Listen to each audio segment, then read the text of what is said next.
Did you know that in just 7 years, one pair of mating cats could produce more than 10,000 kittens? Hi, and welcome to Volusia Magazine. I'm Amber Patterson. That staggering number is a tough one to keep up with for local humane societies, and with help from recent action taken by the Volusia County Council, solutions to the problem are at hand.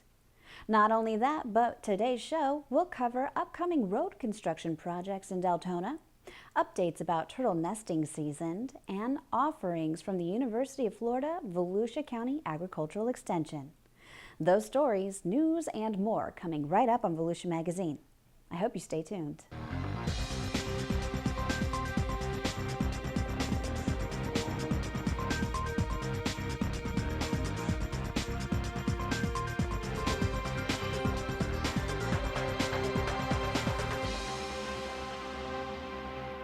Volusia County expects to begin construction in January on the widening of a 2.1-mile section of Howland Boulevard in Deltona. The heavily traveled section runs from Howland Boulevard to just north of State Road 415. The project, which will take about 18 months to complete, will include reconstruction and expansion of the existing 2 lanes to 4 lanes with a raised grass median, curbs and gutters, and sidewalks on each side. This section of Howland has been high on the list of priority road projects because it's heavily traveled and it is in the area of 4 public schools. At the request of Deltona, the county also will widen 1,100 feet of Fort Smith Boulevard where it crosses Howland Boulevard. The city of Deltona did not bring their 3-laning of Fort Smith all the way to the intersection with Howland Boulevard. Stopped short on both sides of Howland, and that was intentional. We've designed it so that it will be built in conjunction with the widening of Howland Boulevard so that that busy intersection is disrupted one time. It shortens the pain for the traveling public. It was a cost savings as well as impact savings to the traveling public. The city will pay just over $3 million for the project, while the county's portion is just over $8 million. The Florida Department of Transportation has agreed to reimburse the county 50% of eligible project costs up to $5.9 million.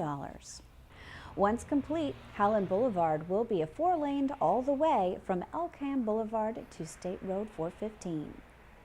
We've all seen them, hungry, secretive cats hiding in the woods and sneaking out for scraps to eat. Left alone, their colonies can become large and unmanageable. Volusia County has developed a plan to deal with the growing problem of free-roaming cats in unincorporated areas of Volusia County.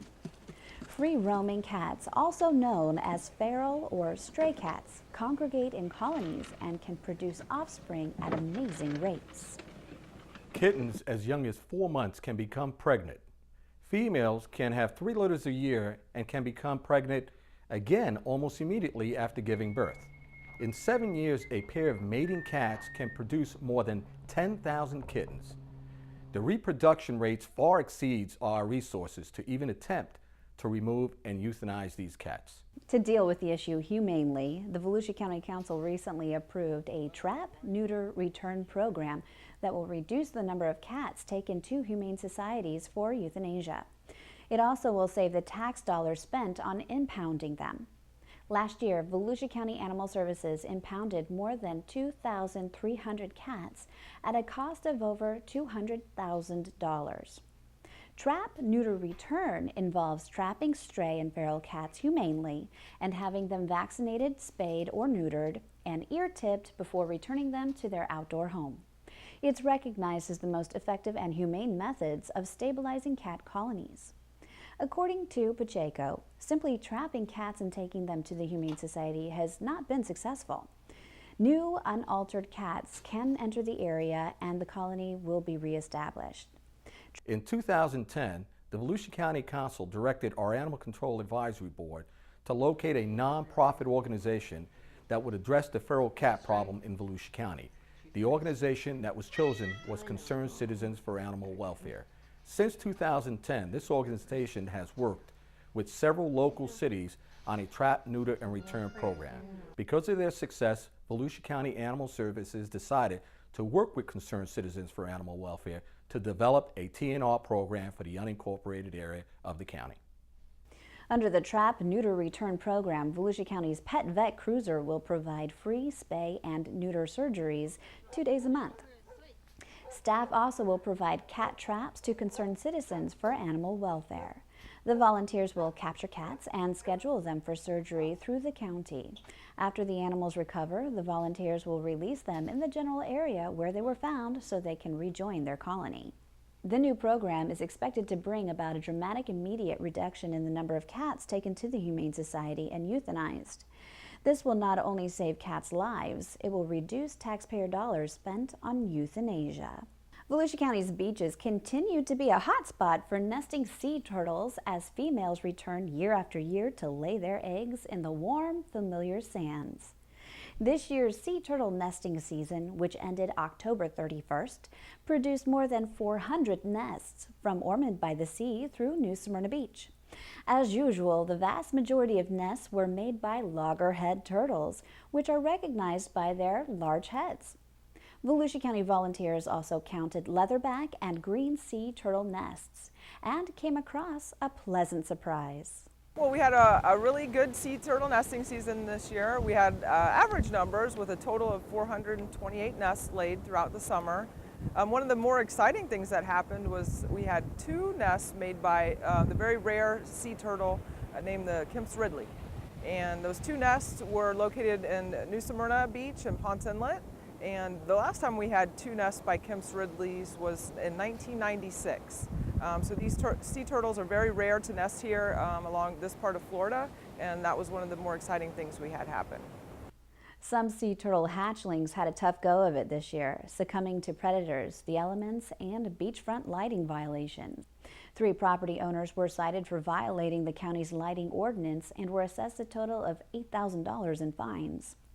Even though the nesting season officially is over, it's still a chance that some hatchlings could wash back through the end of November. Turtle nesting season will resume in May, and Volusia County staff and volunteers will be back on the beaches counting nests and reminding beachfront property owners about the lighting ordinance.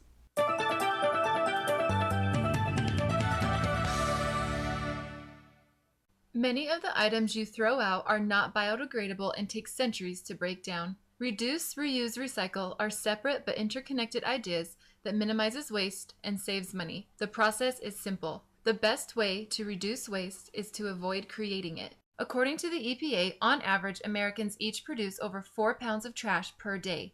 To help reduce trash, switch from plastic to reusable bags. Next, reuse items destined to be discarded. Get creative in reusing trash to reduce waste and save money. Finally, recycling takes items from materials that are discarded and turns them into new products. For example, plastic bottles can be recycled into carpet and benches. Many communities make recycling easy by offering programs such as curbside pickup. Newspaper, plastic bottles, glass, and pop cans are all recyclable items. Reduce, reuse, recycle decreases the amount of waste people create. Help keep our earth clean. Make the choice to reduce, reuse, and recycle today. For more information on Volusia County's recycling program, you can visit volusia.org and select recycling from the drop-down menu. Let's get some fresh air with Volusia Here and Now reporter Kendra Haley for a look at Volusia County's dog park.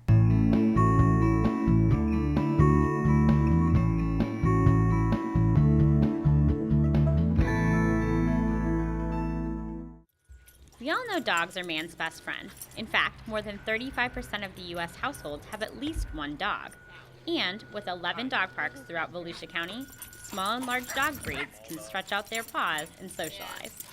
Tim Bailey, director of Volusia County Parks Recreation and Culture Division, took me on a tour of some of the county-owned dog parks. Our biggest one is Barkley Square Dog Park, located in DeLand. The other dog parks that we have, Gemini Springs in DeBerry, Orange City area, and then Michael Crotty Bicentennial Park up in northeast Volusia County, Ormond by the Sea area. Volusia County dog parks feature many different aspects. Some of them feature parks that have dog washes, others feature ponds, some have walking trails, but all of them have great features for your dog. And while there's plenty of fun for the four-legged, taking your pooch to the park can easily turn into a family affair. Michael Crotty Bicentennial Park, a lot of assets there in addition to the dog park. You have racquetball, basketball, tennis, playground, nature trails, right on the beach, or a portion of it's on the beach and the other portion it's on the riverfront. Beck Ranch Park, which is a kind of a in the country kind of experience. Playground there, volleyball court, restrooms, trails. Also connects to the East Central Regional Rail Trail, which is a paved showcase trail. And then we just recently opened it up, and it really is a nice facility for folks to get out there and take a look at. And don't worry if your dog gets a little dirty. Many of the parks have dog washing stations, and all have doggy water fountains. At all the dog parks, we also have a dog watering station on both the large dog area and the small dog area. Gives you a chance your dogs to remain hydrated while they're playing out there in the facility. To keep the experience fun and safe for everyone, Bailey says that there are guidelines all guests should follow. We do ask the owners of the dogs to pick up after themselves. That's a courtesy to not just the park staff, but also to their neighbor and other visitors to the facility. And we also encourage folks that when they see their dog acting aggressively, they need to remove the dog from the dog park. The owners usually, they got a good idea if their dogs are going to be able to play well with other dogs and other other animals. Having a responsible pet owner would be really helpful, both from a park staff management standpoint, as well as working with the other park patrons that are in the facility. The benefits of dog parks extend to dog owners, many of who learn new training techniques and meet new friends. When I visit the dog areas, it's really a good social experience. A lot of people, build, friendships at the facilities. There's a lot of talking, a lot of, visiting, So from what I could tell, a lot of folks build some long-term friendly relationships. Bringing your kids with, why not? It's good family time. To learn more about the dog parks throughout Volusia County, visit sportsvolusia.com and click on the dog parks photo on the homepage. The site provides all the parks and amenities and directions for your next pet-friendly trip. For Volusia Here and Now, I'm Kendra Haley.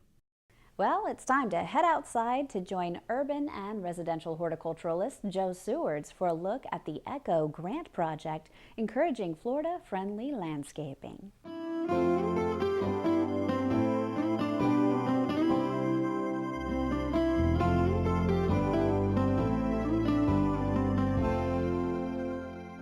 Hi, welcome to Horticulture Today. I'm Joe Sewards. Back in June, we started this project that is funded by ECHO grant funds here in Volusia County, and it's called the Florida Friendly Landscape Demonstration Project. The goal is to transform the landscape here according to the Florida Friendly landscaping principles that I've talked about in the past. Right plant, right place, watering efficiently, fertilizing appropriately, so on and so forth. I'd like to talk to you a little bit about some of the progress we've made, where we are today, and where we're going to be going in the near future. The cornerstone of the Florida Friendly Landscape Program, as I've said in the past, is right plant, right place.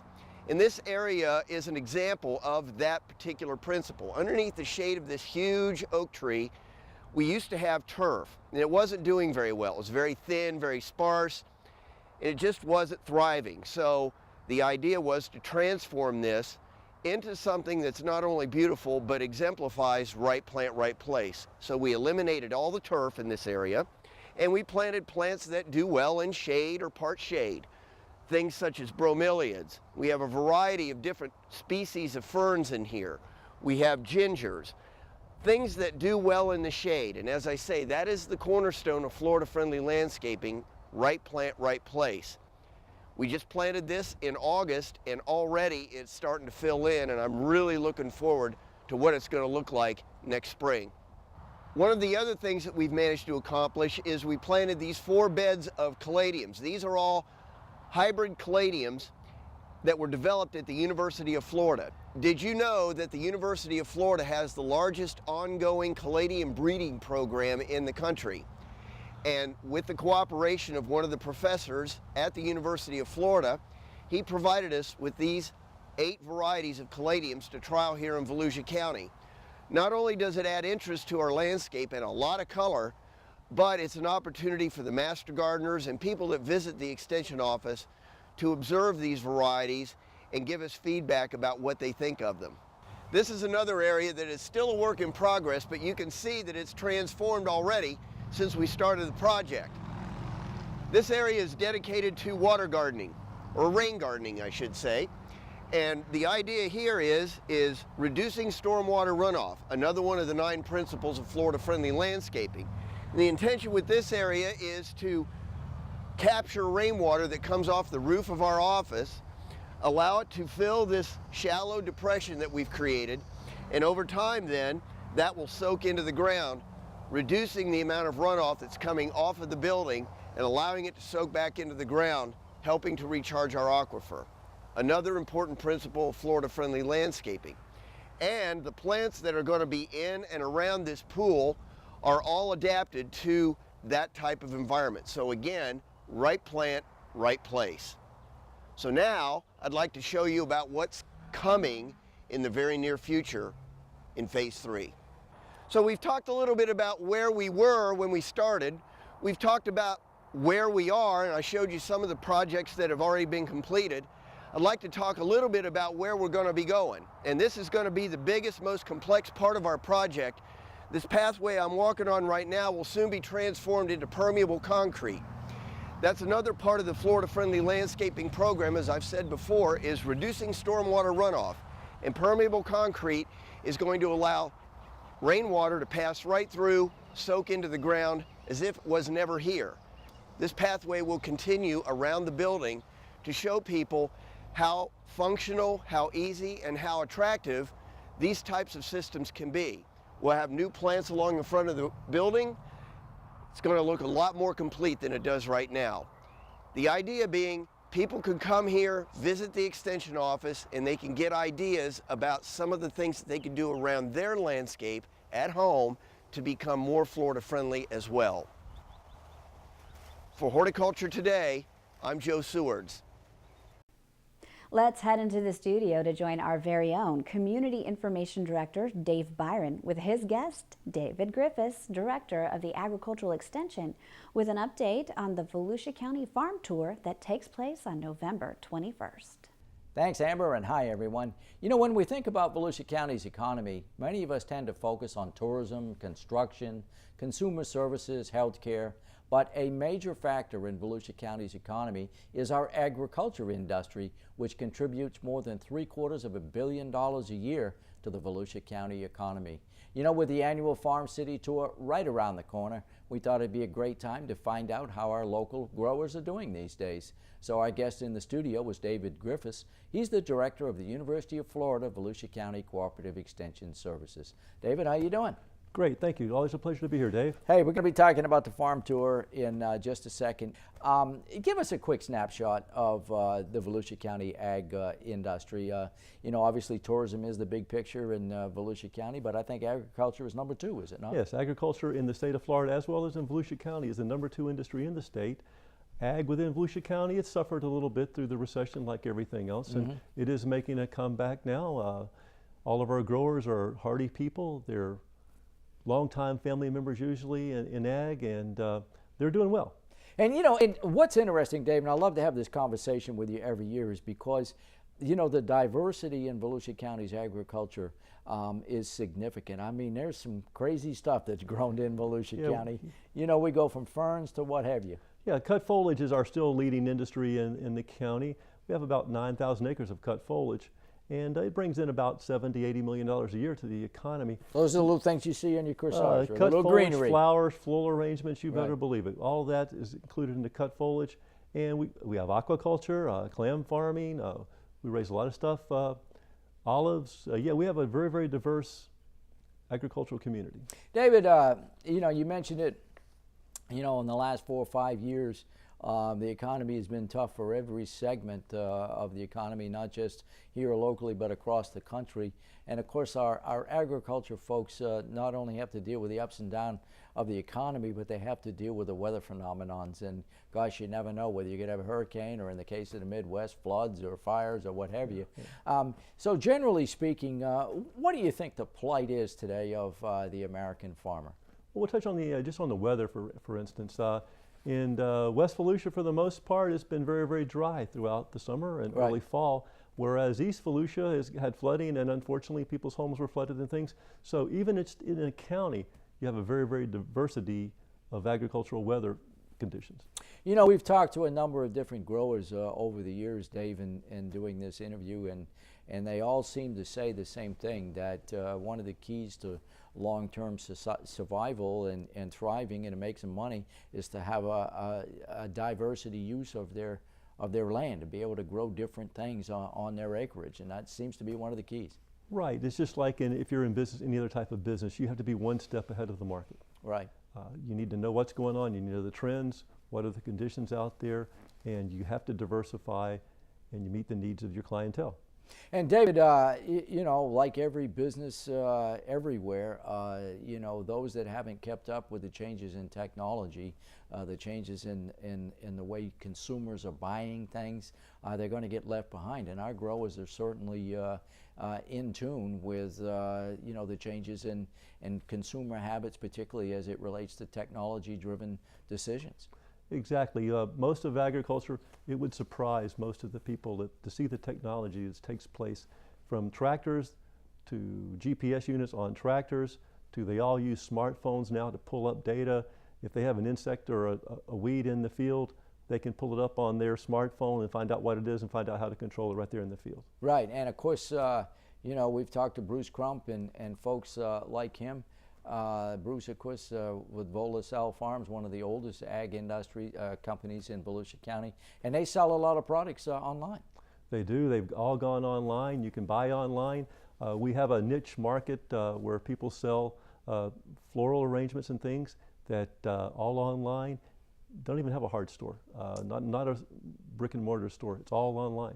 David, one of the things that you know has always been fascinating in talking to you every year is some of the challenges that that growing things face. For example, you know, we have citrus canker one time. We had citrus greening. We've had, you know, the laurel wilt problem and so forth. Some things beyond the control of our growers. Anything on the horizon new along those lines that appears to be a threat? A threat, not that we know of, thankfully, but then again, we weren't aware of citrus greening coming in for the citrus until basically it started up from South Florida and moved this way. But we still are dealing with citrus greening. Right now, a lot of money is spent on research on trying to develop a cure for citrus greening. And for those that are not familiar with it, it actually turns the leaves yellow and not green, and it deforms the fruit, and it makes the fruit kind of a salty tasting. Really? And it's actually caused by a psyllid, and it's here. It's in probably 10, 15, 20% of the citrus trees we have in the county. Research is working every day to try to find a cure for it. But no answer at this point. No answer at this point right now. You know, having been in Volusia County now approaching 40 years, one of the big changes in Volusia County, you mentioned citrus. When I first came to this county, citrus was still, you know, a pretty active industry in Volusia County. Right. Not so much now after the freezes of the 80s and some of the other challenges. Right, 1983, 1985, prior to that, 1983 had about 13,000 acres of citrus in the county. Now, as of 2014, we're down to about 1,300 acres. The two freezes caused a lot of that. The economy caused a lot of that after the freezes. The economy was booming. A lot of our agricultural lands were used for subdivision. And then the citrus greening, citrus canker have came in. So we're down now to about 1,300 acres of citrus. And the thing with citrus is, you know, it takes a while for a tree to be fully in production. It takes several years, does it not? You're looking at about 5 years from the time you plant a tree. If all conditions are great, weather is good, no freezing, no major droughts, no new insects or disease problem, you're looking at about a 5-year investment before you can start making some money on the tree. Unlike a fern crop where you can get multiple crops in 1 year, correct? Yeah. Ferns a little bit faster return, but here again you're still dealing with weather conditions and also disease issues that they're having, as well as the economy on that. You know, the economy downturns a little bit, people aren't sending floral arrangements as much. That's for sure. Yeah. David, you know, every year you seem to come up with something new that people are trying in Volusia County, whether it be wine, olives and grapes for wine and other things. What's new on the product front here in Volusia County? Well, this year, you know, we're looking at aquaculture, trying to get aquaculture back in business a little bit, trying to do some expansion on that. There's some people that are trying to raise tropical fish. Wow. Tropical fish farming. We've had a couple of inquiries about that and some people investing into some small tropical fish farms. Mainly these have to be contained obviously for temperature. So we've got some people trying to grow some tropical fish. Our olives are still doing well. We still have the largest olive grove in the state, Really? here in the county. So we're very fortunate to have that. They actually produced a few olives this year, which they're very, very happy with. So hopefully the olives will pick up, and we have about 5 growers right now that are growing olives. Wow. Is that olives to eat or olives for olive oil? That's olive oil or to eat, but Really? this most will be for oil. And they've Wow. actually, we do not have a press in the area that for commercial press. They've sent it off. They sent the olives off up to Georgia and had a press where the olives were pressed there and brought back the Wow, oil. very cool. David, you know, one of the things we like to talk about every year is the annual farm tour. As you just said, this is the 33rd year for that. For those folks that don't know about the annual Farm City Tour, tell us what it is and how it got started. Well, like I said, many years ago, 33 years ago, we decided to look around and try to find out how we could help support and educate the people of Volusia County about what we produce in the county. And nationally, we have what we call Farm City Week, which is always the week before Thanksgiving. Right. It's an observance and a time throughout the nation to celebrate the food and the people that produce that. Right. So we got together in at Extension office there, and we decided to come up with the farm tour. We like to say we were doing ag ecotourism long before the term was initiated. And That's true. It's a self-guided tour, and we have 10 stops throughout the county this year. And we go and we visit at a designated time, Right. these 10 stops, and the people that are on the tour can pick and choose which spots they would like to go to at the designated time. There they will hear from the actual producer about their operation. And maybe get to sample some nice products too. Sample some great products, and we always tell people that if you want some citrus, if you want some orchids, if you want some honey, if you want some vegetables, bring some money and be prepared because you'll buy it right from the grower. David, how do people get more information about the farm tour? For more information, they go to volusia.org/extension to our website, or they can give us a call at 386-822-5778 at our extension office. Well, David, again, I want to thank you for being with us again this year on Volusia Magazine, 33rd year for the Farm City Tour. So just a great opportunity for folks to get out and meet some of our growers and purchase some great products and maybe get a little sample of some orange juice or whatever else out there. Our guest today, David Griffis, he's the director of the University of Florida Volusia County Cooperative Extension Service. And with that, Amber, we'll go back to you. Thanks, Dave, and thank you for watching Volusia Magazine. If you have any questions about the show, you can always feel free to give us a call at any of the numbers you see listed here, or you can log on to volusia.org and click on the News tab at the top of the screen to find us. Incidentally, you can find the County Council's meeting calendar there too. In fact, you can use volusia.org to find out about meeting dates, workshops, topics of interest, activities, and how you can become involved. And we hope you won't forget to listen to Volusia Today. That's Volusia County Government's weekly public radio broadcast. Volusia Today airs every Tuesday and Sunday mornings on the local radio stations you see on your screen. For Volusia Magazine, I'm Amber Patterson. Have a wonderful evening.